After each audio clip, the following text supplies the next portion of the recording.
सगा भाई अपनी ही बहन को ज्यादती का निशाना बनाता रहा और वो बहन थाने जाकर रिपोर्ट दर्ज करवाती है और फिर इस शख्स को गिरफ्तार कर लिया जाता है।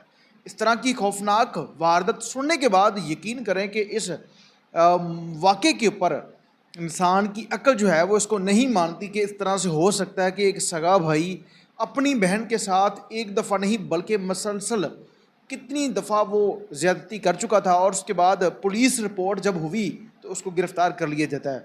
अब ये वाक़या कहाँ का है और इस वाक़े के पीछे असल कहानी क्या है, तमाम तर तफ़सीलात इस वीडियो के अंदर आप लोगों के साथ शेयर। अस्सलाम वालेकुम नाज़रीन, आप देख रहे हैं मेरा डिजिटल चैनल। मैं हूँ आपका मेज़बान और मेरे लिए नाज़रीन एक ऐसा वाक़या जिसे सुनने और देखने के बाद इंसान होने के नाते आप लोगों के पाँव तले ज़मीन निकल जाएगी कि हम किस माशरे के अंदर ज़िंदगी गुजार रहे हैं, जहाँ पर रिश्तों के तकद्दस को भी पामाल किया जाता है। ख़वाह वो बहन भाई का रिश्ता हो, बाप बेटी का रिश्ता हो और माँ बेटे का रिश्ता हो। ऐसे ऐसे खौफनाक वाक़यात हो रहे हैं जो कि क़यामत की निशानियाँ हैं। यानी कि क़यामत की निशानियों में से एक निशानी है कि वो वक़्त आ गया है कि जहाँ पर लोग अपने ही उन खूनी रिश्तों के साथ इस तरह की दरिंदगी करने लगे हैं, जिसके बारे में इंसान कभी तसव्वुर भी नहीं कर सकता कि ऐसा भी हो सकता है। इंसान नहीं सोचेंगे, इंसान नहीं मानेंगे कि ऐसा हो सकता। लेकिन ऐसे ऐसे वाक़यात इससे पहले बहुत ज़्यादा हम रिपोर्ट कर चुके हैं। ऐसा ही ये अफसोसनाक वाक़या कोयटा के अंदर रुनमा हुआ है, जिसकी कुछ तफसीलात जो हैं वो कुछ इस तरह से हैं। कोयटा में एक बहन ने अपने भाई के ऊपर एफआईआर दर्ज करवाई है, जिसमें उसने बताया कि मेरा सगा भाई एक दफ़ा नहीं, दो दफ़ा नहीं बल्कि मुसलसल मेरे साथ दरिंदगी करता रहा है। उसके बाद उस बहन के साथ अहले खाना भी शामिल थे। उन्होंने रिपोर्ट दर्ज करवाई और उसके बाद इसको गिरफ्तार कर लिया गया।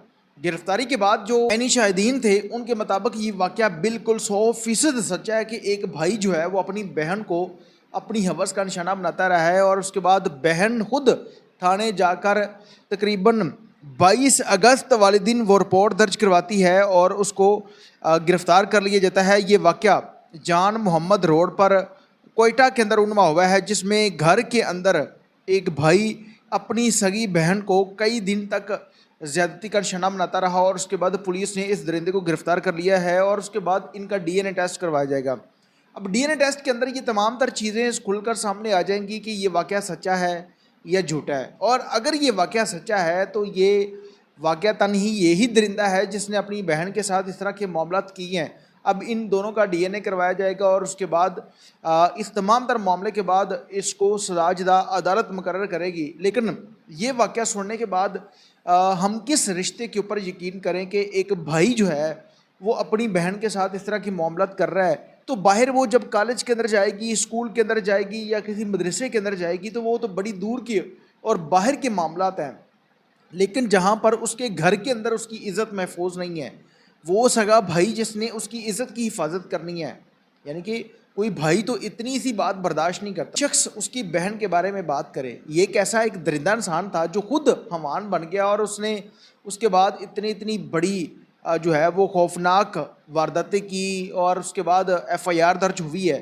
अब इस दरिंदे को गिरफ़्तार कर लिया गया है। पाकिस्तान के अंदर सीसीडी पुलिस जो काम कर रही है उससे हम मुतमिन हैं और हमें उम्मीद है कि पाकिस्तान के अंदर अगर सीसीडी पुलिस इसी तरह से काम करती रही तो वो वक्त दूर नहीं है जब पाकिस्तान के अंदर क्राइम की शरह 0% हो जाएगी और हर वो दरिंदा नमा शख्स जिसकी नज़रें गंदी हैं या वो इस तरह की सोच रखता है, वो कोई भी काम करने से पहले एक दफ़ा नहीं, दो दफ़ा नहीं बल्कि 1000 दफ़ा सोचेगा कि अगर मैंने ये काम किया तो उसके बाद मुझे सज़ा क्या मिलेगी। मेरा केस अदालत के अंदर नहीं जाएगा बल्कि मुझे फिलफौर सज़ा मिलेगी। उसी तरह से इस भाई ने अगर अपनी इस बहन के साथ इस तरह के मामलात किए हैं तो फिर मेरे ख्याल में इस दरिंदे को बख्शने की ज़रूरत नहीं है।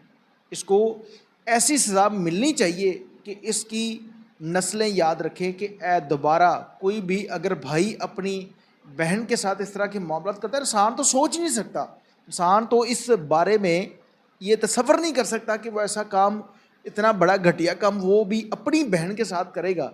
लेकिन इस माशरे के अंदर ऐसे ऐसे दरिंदा नुमा लोग हैं, क्या ये हादर दिमाग नहीं है? नशा करते हैं, इनका दिमाग कहाँ चला गया है? इस तरह के वाक़यात हो रहे हैं। इसी तरह से पुलिस से रिक्वेस्ट है कि इस माशरे के अंदर इस तरह के वाक़यात के बाद बहुत सारे रिश्ते ऐसे होंगे जिन पर बहनों का अपने भाइयों से इतबार उठ जाएगा, वो उनसे खौफज़दा होंगी, डरेंगी अगर वो घर में अकेली होंगी। इसलिए इस दरिंदे को ऐसी सज़ा मिलनी चाहिए कि इसकी नस्लें याद रखें और ये सज़ा इस मुआशरे के लिए निशानी इबरत बने। इसके साथ अपने मेरे लिए को इजाज़त दीजिए और देखते रहिए मेरा डिजिटल चैनल अल्लाह ने के बाद।